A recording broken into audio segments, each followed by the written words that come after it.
Aquí vamos a hablar de conceptos de vectores equivalentes, vectores libres y vectores de posición. Pues una vez que ya tenemos claro lo que son los vectores, ¿qué decimos que son vectores equivalentes? Pues dos vectores van a ser equivalentes si tienen igual módulo, si tienen igual módulo, igual dirección e igual sentido. Para que me entendáis, vamos a hacer el dibujo. Este vector, ¿vale? Descrito aquí, vamos a llamarlo U, por ejemplo. Aquí con su flechita, que no se nos olvide siempre, a ver, va a ser equivalente a este otro, por ejemplo, a este mismo que está aquí. ¿De acuerdo? Vamos a llamar el punto C y el punto D. Vamos a decir vector V. Estos dos vectores son equivalentes. Equivalentes. ¿Qué quiere decir entonces equivalentes? Como hemos dicho, pues igual módulo,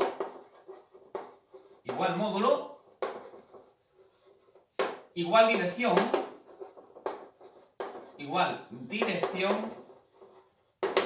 e igual sentido. Tienen que pasar estas tres cosas. Y no solo eso, al ser equivalentes, también tienen que tener las mismas coordenadas. Es decir, el vector U tiene las mismas coordenadas que V. Pues lo pongo, U tiene las mismas coordenadas que V. ¿De acuerdo? Es decir, sean cuáles sean los puntos de A y B y C y D, al hacer las operaciones correspondientes, restar los extremos menos los orígenes, en ambos casos tienen que salir las mismas coordenadas. Bueno, pues dos vectores equivalentes son tal que así. Entonces, ¿qué significa ahora entonces el conjunto de vectores libres? Fijaros un vector, ¿vale? Un vector, por ejemplo, U, vamos a decirlo así. El conjunto de todos los vectores que son equivalentes a U, porque no solo existe este U, y pueden existir infinitos que se van moviendo en todo el plano, ¿vale? En todo el plano. Para que podáis entender esto mejor y ponerle una imagen en nuestra cabeza, imaginaros el cursor de un ratón de un PC, de un ordenador. El ratón moviéndose, el cursor del ratón moviéndose, la flechilla, eso representaría un conjunto de vectores libres, es decir, las infinitas posiciones que pueda adoptar un vector. Eso es el conjunto de vectores libres. Te dan un vector y entonces cualquier equivalente a él, todos los que existen, que son infinitos, se llama vector libre, donde U es uno que hemos fijado que se llama representante. Entonces, estos son vector libre. Vectores libres asociados, lo pongo además, vectores libres asociados a U. Pongo U es el representante y los demás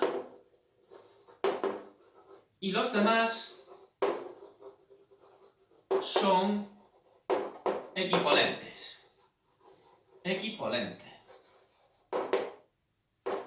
Ese es el concepto, ¿vale? U es el representante y los demás son equivalentes a U. Y existe el infinito. Bueno, y ahora os voy a hablar del vector de posición, los vectores de posición, y además los voy a aumentar aquí en la pizarra. ¿Qué son los vectores de posición? Vectores de posición, o si queréis, vector de posición. Vector, lo vamos a poner, de posición de uno dado. Pues mirad, dado un vector, el que queramos, por ejemplo, el vector U, ¿vale?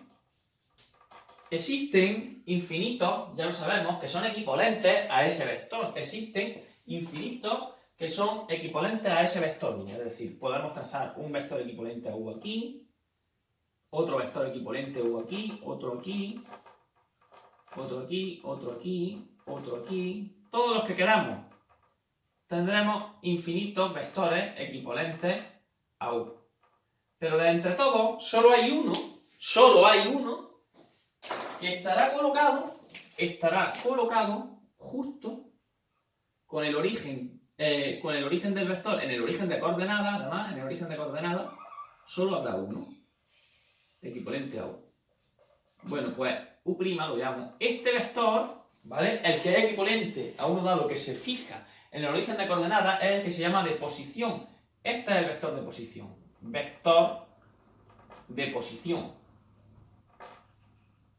de U. Y generalmente cuando hacemos los ejercicios, las coordenadas de cualquier vector, el que nos sale es ese de ahí, ¿vale? Es ese de ahí. ¿Ejemplo que os pongo? Pues mirad, os voy a poner este ejemplo. Tal cual está ahí, vamos a suponer que U es el vector dado por los puntos A, o sea, 3, 2, y B, que sea, por ejemplo, 6, 7. Si hacemos el vector AB, ¿vale? Vamos a hacer el vector AB, en ese caso, AB, nos saldrá el vector, haciendo las operaciones correspondientes, 6 menos 3 y 7 menos 2, que es realmente el vector 3 y 7 menos 2, que es 5, el vector 3, 5. Claro, nosotros si representamos ese vector, nos saldrá justo en vez de este, entre los dos puntos, este vector de aquí, ¿vale? Siempre haciendo las operaciones de las coordenadas de los vectores, el que obtenemos es el que está situado en el origen de coordenadas, que es el que se llama precisamente vector de posición, y no es el que está comprendido entre los dos puntos.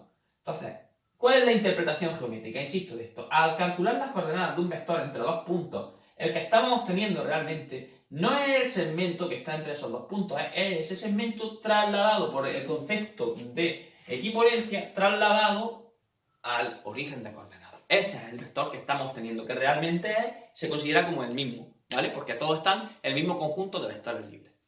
Es un concepto un poco abstracto, requiere bastante dedicación, echarle un vistazo unas cuantas veces, y cualquier duda que tengáis, como siempre digo, me la preguntáis en clase o en una tutoría o en un recreo, ¿vale? Nos vemos.